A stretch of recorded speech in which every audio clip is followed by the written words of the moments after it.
Hey there, BookTube. Welcome back to my channel and welcome to A Closer Book. This is the series where I talk about three of my most recent reads. First up, we're going to talk about The Go-Givers by Bob Berg and John David Mann. This is from the genre of self-help / business, and it uses the parable format to tell stories that illustrate a theme. It's a little like Who Moved My Cheese, except the characters in this book are humans and not mice. Go-Giver centers on a central character who is a business person. He has not been very successful at a project that he's working on, so he decides to try something different, and he starts taking lessons from someone who he considers to be very successful. The book is divided into 5 sections. Each section shows the character meeting someone new, ridding himself of some previous bias that has hindered his success, and learning some new lesson, as well as an opportunity for him to practice it.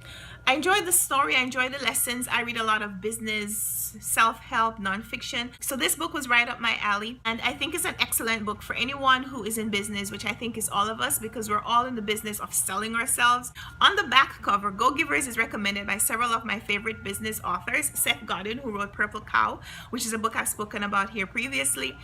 Stephen Covey, who wrote 7 Habits of Highly Effective People, which I still haven't read in its entirety, even though I consider it to be a very important book. So if you're fans of those kinds of books, you'll probably like this. It's pretty small. It's only 132 pages. I gave this somewhere between a 3 and a 4-star rating because the ideas in this book are not revolutionary. They're not brand new ideas. You could find these laws in several other business books. So there wasn't any particularly groundbreaking information in this book, but I so enjoy the story format, and that made it a pretty enjoyable read. Next, I read My Name is Lucy Barton by Elizabeth Strout, and this is a fictional story that reads like a memoir. The main character in the story is Lucy. She's a young wife and mother living in New York City, and she's a writer. I like to read books about writers. She develops some issue and she has to be in the hospital for some extended period of time, and her mother comes to sit by her hospital bed for several days. The mother refuses the hospital's offer of a cot, and it seems like she's trying to deliberately be kind of abstemious, like she is kind of painting herself as this martyr. Look, I don't want to be comfortable, I just want to sit in front of the bed and be there with my child. Then you learn that for several years the mother has deliberately not seen Lucy, and so there are these questions in your mind. What has caused these people to be estranged? They have conversations that reveal the nature of their relationship as well as the limits of their relationship. This is not a plot-driven book by any means, so fans of action will not like this book. But it's such a stunning look at the nature of relationships, and the prose in this book is absolutely breathtaking. It's absolutely beautifully written. The author uses these flashbacks to significant events and talks around them to kind of show how these things were significant to Lucy becoming the person that she is, why she made the choice to leave her family, come to New York, why her mother hasn't seen her for several years. Is it because they refuse to see her, or she refuses to see them? So the genius of this book, I think, is Strout's ability to create characters that chip away at your heart and invite you into this emotional intimacy that they're just not able to provide. So it feels like you're always wanting, like the character is holding you at arm's length and you are trying to figure them out in a way that they don't want to be understood. So Lucy's mother won't say that she loves her. Just at the point where you think you're settled, that you don't like this woman, she goes and she does something that endears her to you so well, and then she goes back and she refuses to indulge conversations about Lucy's family, as though I can only love you if you are this person, but I can't love this other side of you. So My Name is Lucy Barton is a really poignant look at the limits of love, at the characterization of love, the limitations of love, and the compromise that is love. If you enjoy books about difficult characters, definitely check this book out. If you read Olive Kitteridge and enjoyed it, definitely check this book out. Elizabeth Strout also released a brand new novel that follows up on some of the characters from this book, and I'm really looking forward to checking that one out soon. In fact, there is a book signing. She's doing a book signing today in my area, and I'm not able to attend. At least I'm not planning to attend because I have this other meeting that I just can't seem to get myself out of.